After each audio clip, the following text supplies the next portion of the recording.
Over the last 25 years, we've covered a lot of amazing athletes on Inside High School Sports. But in our inaugural season, in 1995, we showcased two quarterbacks who dazzled North Texas with two completely different styles. In this week's North Texas Honda Dealers Inside Story, we catch up with both of them and talked about that awesome season that ended when they clashed in the state semifinals. The daily grind for Marcus Stiggers is endless. Despite working the graveyard shift, he's still up and at 'em, 8 a.m. on a Sunday morning, passing on his knowledge of the game he fell in love with so many years ago. Get the ball here and get it out, get our elbow through. Once I get done with work, the passion for football that I have just never leaves.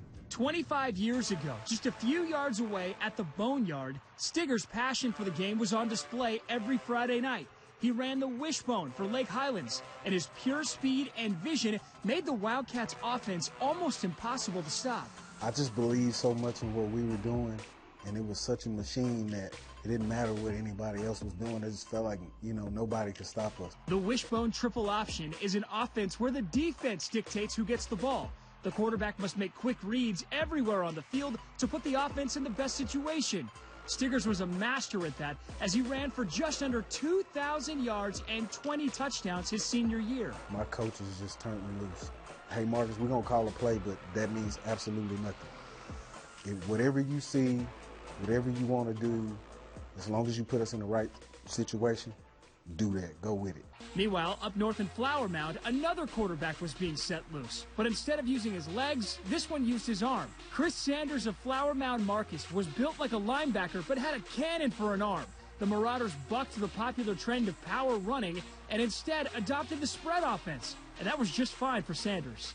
I knew it was going to work, plus I didn't know any different. And I was slow, so I knew if it was the wishbone or the I formation, I wouldn't be playing. So for me, it was keep your mouth shut and just go out there and throw the ball around. Sanders and the spread were a match made in heaven as he threw for 4,200 yards and 41 touchdowns on the year.